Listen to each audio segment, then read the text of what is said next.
Bonjour tout le monde. Donc, aujourd'hui, on va continuer sur notre cours.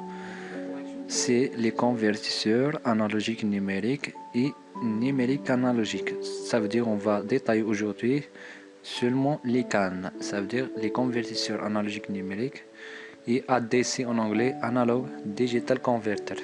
Donc, c'est quoi un convertisseur analogique numérique? C'est un circuit intégré qui fait une conversion d'une grandeur analogique à une grandeur numérique. Une grandeur analogique, c'est une tension. Et une grandeur numérique, ça veut dire c'est un mot binaire. Le symbole. Le symbole d'un convertisseur analogique numérique est comme suit. Donc, ça, c'est le convertisseur analogique numérique. Ça veut dire la tension d'entrée, ça veut dire c'est une grandeur analogique. Et ça, c'est mot binaire. Ça veut dire il est codé d'un n bits. Ça veut dire 0 à 1, ça veut dire nombre de broches. Ça veut dire ici, un broche. Ça désigne analogique et ça désigne numérique. Donc il y a un élément essentiel ici. C'est très important. Il existe dans tous les convertisseurs analogiques, c'est échantillonneur bloqueur. C'est quoi le rôle de ça? Ça veut dire ça, c'est un élément essentiel dans la conversion. Il permet de maintenir la tension d'entrée constante durant la durée de conversion. Ça veut dire quoi? Ça veut dire lorsqu'on veut, par exemple, quoi, convertir une tension VE de T. Donc la première, je ferme ça ça veut dire pour charger ce condensateur par cette tension-là. Après, je ferme et je lance la conversion. Pourquoi? Car si la tension VBT change, alors N change. Ça veut dire pour ne pas perturber la sortie, il faut garder la tension d'entrée constante, quelles que soient les variations d'entrée. Alors c'est pour cela qu'on a fait appel à cet élément-là très important dans les convertisseurs. Ça veut dire échantillon bloqué, ça veut dire échantillonner, ça veut dire fermer et ouverture de l'interrupteur. Et bloquant, ça veut dire bloquer la tension par ce condensateur. Très bien. Alors maintenant, on va voir qu'est-ce qui se passe à l'intérieur d'un convertisseur analogique numérique. Donc on désire convertir ce signal-là à un signal numérique. Ça veut dire numérisation de ce signal. Donc la première des choses, à l'intérieur du CAN, il y a deux étapes. Échantillonnage blocage, on va le voir ici, et le quantification codage ici. Donc à noter qu'à l'intérieur il s'appelle niveau de quantification. Si l'entrée égale V0, ça veut dire on va prendre 0,0. Ça veut dire il y a 10 niveaux prédéterminés. Ça veut dire s'il y a V0, il va me donner 0,0. Si V1 égale, si l'entrée égale V1, ça veut dire il va me donner 0,01. Par exemple, s'il y a un point entre V0 et V1, donc je prends soit la plus proche, ou bien la plus grande ici, ou bien la plus petite. Donc on va voir ça par cet exemple-là. La première étape, c'est quoi? C'est la première des choses, c'est l'échantillonnage blocage. Ça veut dire c'est d'échantillonner. Donc je prends 10 points à chaque temps d'échantillonnage. Ça veut dire ça, l'échantillonnage. Ça veut dire à chaque temps d'échantillonnage, celle-là égale celle-là égale celle-là. Ça veut dire le temps d'échantillonnage ce sont des temps réguliers. Ça veut dire je discrétise mon signal. Ça veut dire un point ici et je bloque. Ça veut dire ça, l'opération échantillonnée, ce point-là, et je bloque par le condensateur que nous avons vu précédemment. Alors maintenant, on a bloqué, échantillonné. La deuxième chose, c'est de présenter ces points-là dans ce plan-là, c'est niveau de quantification, ça veut dire quantifier et codage. Ça veut dire quantifier, ça veut dire donner un niveau de tension à ce point-là. Ça veut dire ce point-là, par exemple, il existe entre V0 et V1. Est-ce que je prends la plus grande ou bien plus petite ou bien la plus proche? Donc, on va utiliser la plus proche. Ça veut dire c'est là 0. Ça veut dire il va me donner V0. Donc V0. Et c'est V0, ça veut dire 0, 0. Je prends ici, je sors 0, 0. Celle-là, elle est proche de V1. Ça veut dire je prends V1, ça veut dire le code c'est 0, 0, 1. Ok. Celle-là, il est proche. Est-ce qu'il est proche de V0 ou bien est-ce qu'il est proche de V1? C'est-à-dire proche de V1. Donc je prends V1. Donc V1, ça veut dire 0, 0, 1. Celle-là. Maintenant, celle-là, est-ce qu'il est proche de V3 ou bien V4? C'est proche de V3. Je prends quoi? V3 tout de suite. Donc V3, celle-là, elle est proche de quoi? V5. V5, c'est 1, 0, 0. Celle-là. Et je sors. Alors maintenant, je passe aux relations fondamentales qui concernent au convertisseur analogique numérique. Donc, alors avant de ça, donc il faut connaître que le but de conversion analogique numérique ou bien inversement, c'est de faire une correspondance entre un mot binaire n avec une tension analogique V. Ça veut dire le nombre binaire, c'est là, il représente comme suit. Ça veut dire il est composé d'un nombre de bits, ça veut dire n bits. Donc la première, c'est là, il s'appelle MSB et c'est là s'appelle LSB. Ça veut dire ça, le bit de poids fort. C'est là de poids faible. Alors, si je veux convertir ce nombre à un nombre décimal, donc c'est ça la relation qui permet de faire la conversion. La chose très importante est de connaître le nombre de bits. C'est n bits, ça veut dire c'est là le poids fort fois quoi? 2 à la puissance n-1. Et c'est là à 0, 2 à la puissance 0. Ça veut dire ça, c'est ça la relation. Alors, par exemple, si j'ai le nombre suivant, ça veut dire il est composé de quoi? Il est composé de 5 bits. 5 bits, ça veut dire n égale à 5. Ça veut dire, la première c'est 1 fois 2 à la puissance n-1. n ici 5, moins 1 c'est 4. Tout de suite. Donc, il va me donner 18. Ça veut dire c'est là et c'est là. Ça plus ça et c'est là égale à 0. Il va me donner 18. Maintenant, la tension plein échelle. La tension plein échelle, c'est quoi?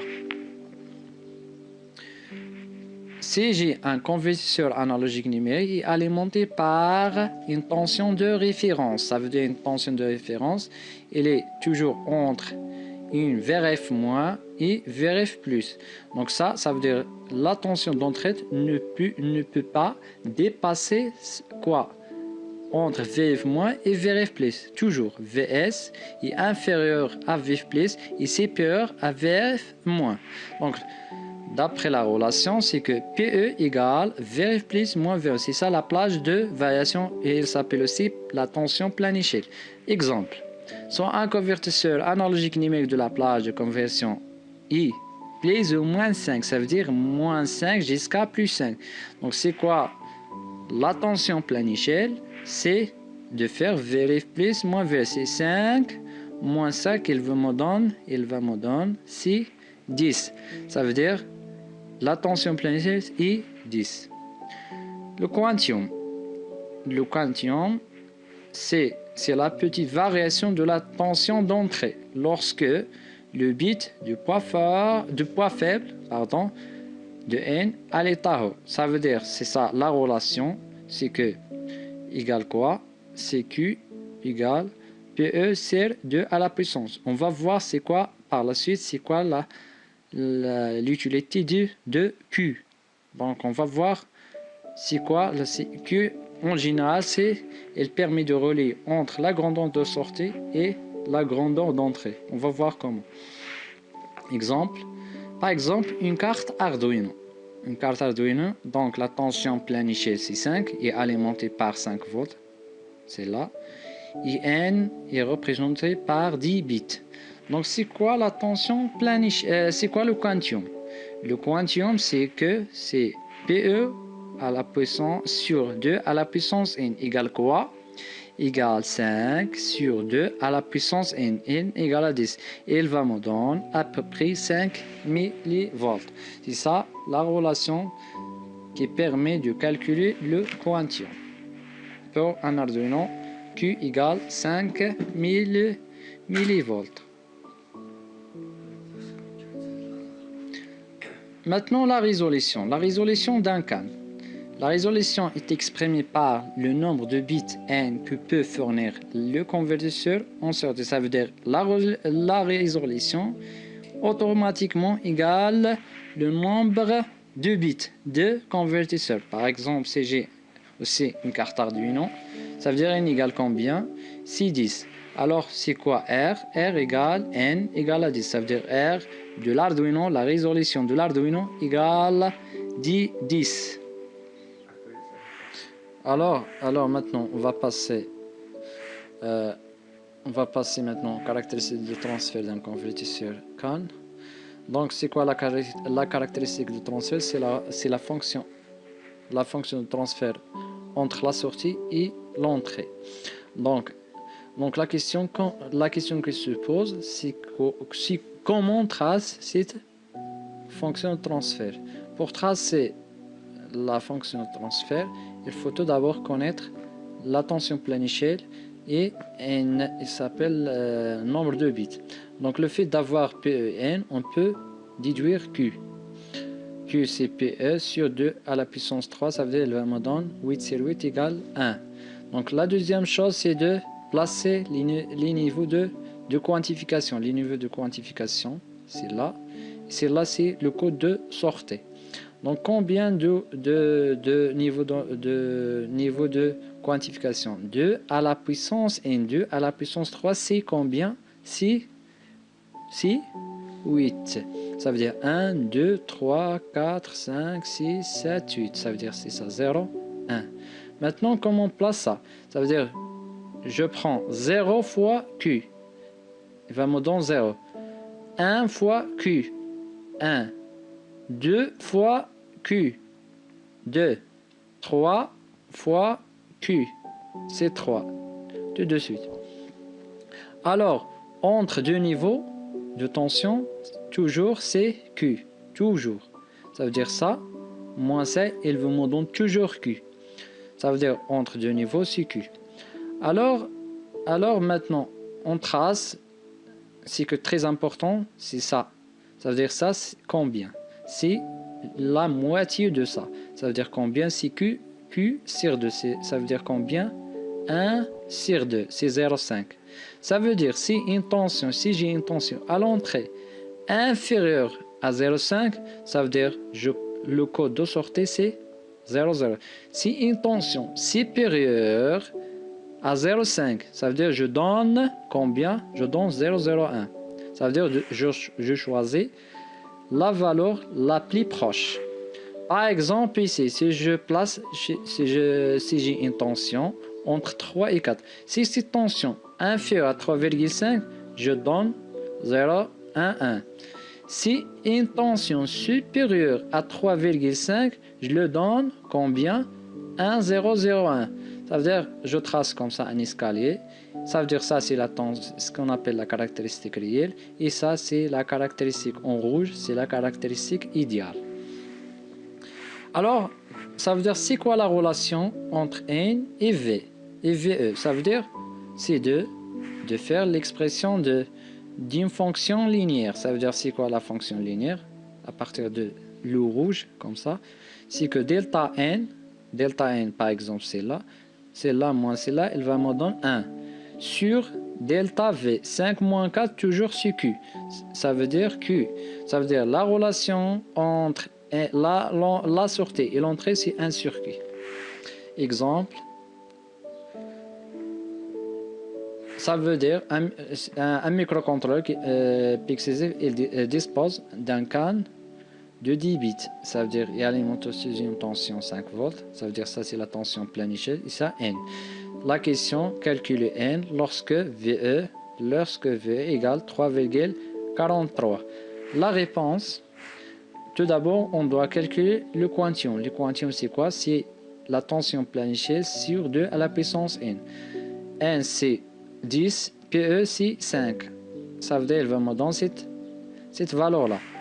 Alors maintenant, j'applique la relation qu'on a déduire précédemment. C'est que N égale quoi? Je cherche N maintenant. C'est 1 sur Q fois V. Q, on a Q.